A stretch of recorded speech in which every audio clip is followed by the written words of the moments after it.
Hi everyone, I'm Munsif Musthafa. In a rapidly changing driving environment, drivers find it difficult to locate pedestrian crossing markings on road due to various reasons. My research component aims at solving this.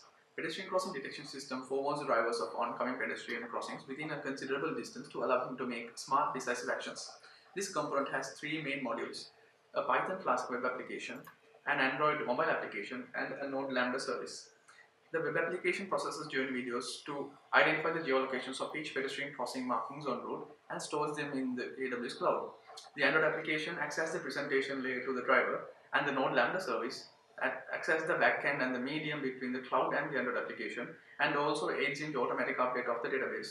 Let's quickly jump into how it all works. The web application processes journey video similar to the road signboard component, but using a different network, single shot detect network, which along with the mobile net feature extractor to identify the geolocations of each pedestrian crossing markings on the route, which includes the latitude and longitude and stores them in the cloud hosted database. Just to make sure this all works, this is a frame taken from a journey footage which has a pedestrian crossing. As you can see, it has identified it with 70% accuracy. Next up is the Android application, which fetches the location information from the cloud, and as the driver drives through a route, prompts the oncoming crossings before 7500 meters by calculating the distance of the driver to the next possible alert's location. The forewarnings are given as natural voice and visual alerts, as you can see here. Crossing ahead. The next module is a real-time pedestrian crossing detector, which uses the same SSD mobile net model to detect. The core idea is to automatically update the database with less manpower. Once a crossing is detected, only the geo coordinates are fetched from the device and sent to the cloud, which reduces the overall network overhead. As you can see, it is being detected the pedestrian crossings in real time.